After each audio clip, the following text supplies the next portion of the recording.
I kicked this chick out of my truck last night, and I saw her on the news this morning. It didn't have nothing to do with me. I mean, I didn't unalive her or murk her or nothing like that, but it's a crazy story. I was sitting at a red light. I just left Jason Outings bar in downtown Nashville, and this chick just jumped straight in my truck like I'm a fucking Uber, and she's like, go, go, go. Now, you know, I wasn't intoxicated or nothing, but I wasn't thinking clearly, and I'm from the ghetto, so when somebody jumps in your vehicle and says go, like, your first instinct is like, all right, there's some imminent danger, I should go. So I took off with this chick in my truck that I had no clue who she was. So I'm driving down the road, and I'm talking to God, and I'm like, Lord, I appreciate you answering this prayer, because she was really hot. I said, but I asked for the money prayer first. Like, ain't there a queue system? Like, Lord, how do you keep this stuff organized? So I look over at her, and I'm like, well, I ain't gonna be able to keep her without the money, so this is a completely wasted prayer. I want a refund.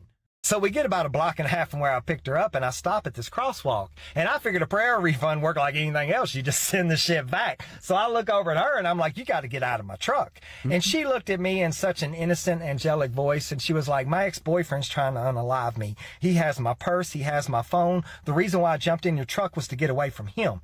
So I was like, well, where was he when you jumped in my truck? She said, in the truck behind you.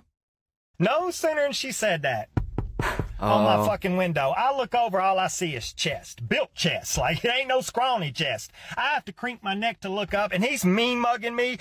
Get her the fuck out of your truck. And I look over at her, and I was like, you know, a vital piece of information to our survival would have been that the motherfucker was behind us before I stopped at a crosswalk. Now, little did this man realize I've been a GTA 5 online player for over 5 years. He picked the wrong one. I fucking gunned that motherfucker and did a donut around his fucking ass and took off the other way. She was like, oh my God. I was like, girl, don't worry. I've done this 1,000 times. I immediately opened up my mini map. I said, hey, Google, navigate to the nearest police station. I started looking at the map, following the arrows. I took a left, a right, and a right, and right there was the police station. Just like the fucking game. I was so proud of myself. I was like, girl, go into the police station. I was looking at the map. There was no red circle. He was nowhere in our area, so we were good. And she went in the police station, and I went home. I would have went in with her, but I had some herb and stuff, and, you know, I smelled like alcohol where somebody, you know, spilled a drink on me at the bar. Craziest thing about this story is I look on the news this morning, and this dude had actually murked her boyfriend down on Broadway in downtown Nashville and forced her in the truck. So needless to say, I saved her life. Now, I ain't trying to call myself a hero, but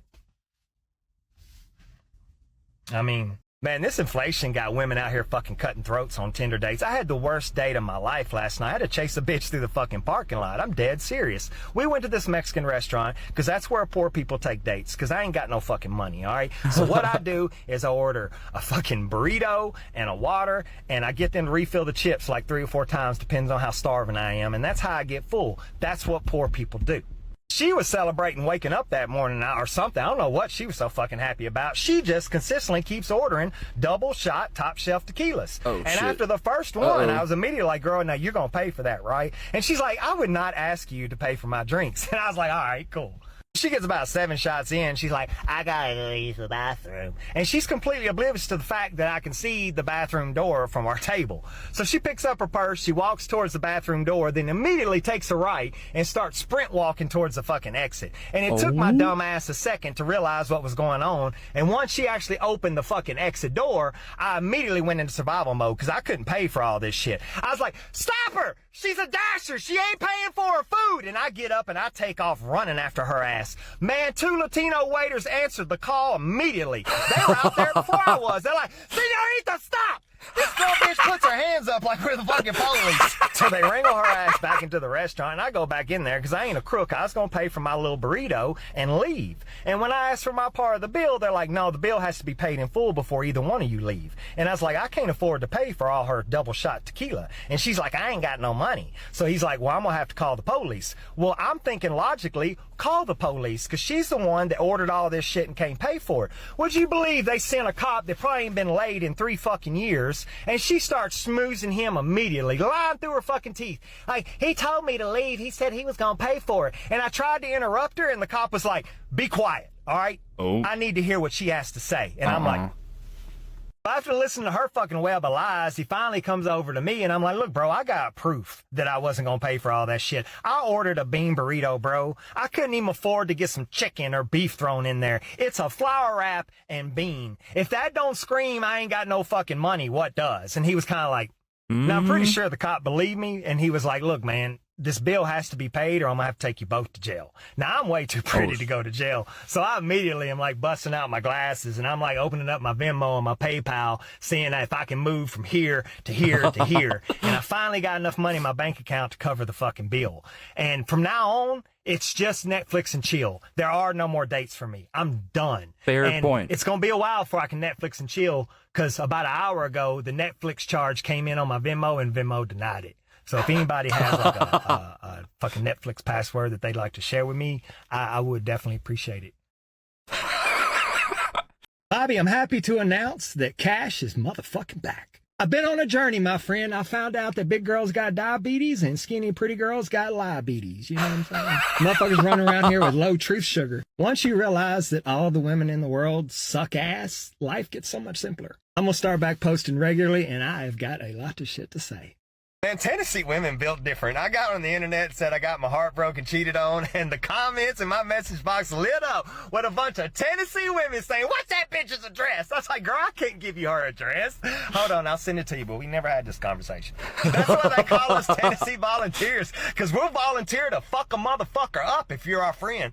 My ex gonna see this shit and put brand new batteries in her Ring doorbell. Girl, don't be scared. I wouldn't give nobody your address. That'd be low down. Then I'd be like you. So I'm not like that. That often. That often. Ladies, when y'all cheat on us, why do you call us later to check on us? Like, I know I set you on fire. I just wanted to make sure you weren't too burnt. Oh, I'm good. You know, I had on my fireproof skin. It's like a bad sunburn. I'm healing.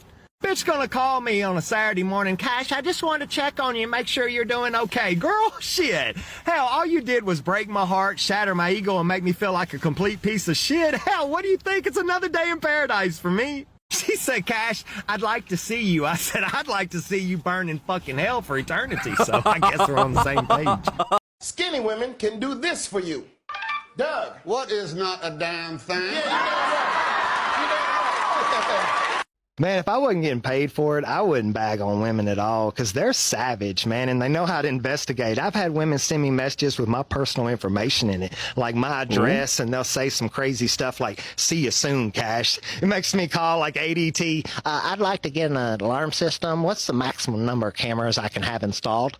Got me sitting here all day looking at my monitors. Paranoid. What's even worse about women is they'll turn on you on this app, man. They'll be leaving comments like, oh my God, this is hilarious, Cash. How do women not know it's satire? And then I'll make a damn video that triggers them and they're in my DMs. Cash, you are a total piece of shit. I hope you burn in hell. You're just an awful person. You're very unattractive too. Your nose is most of your face. Your skin's always red. What, are you related to a tomato? And I'm over here like, damn, girl, that hurt. The single moms by far are the scariest creature I've ever encountered on this app. Man, they've left me messages that I think I could take to the FBI and get them arrested. They're lucky I'm from the hood and I don't snitch. Man, if I wasn't getting... All right, you guys, we're going to end it off today. But if you did enjoy, please like and subscribe and all that good stuff. And have a good day.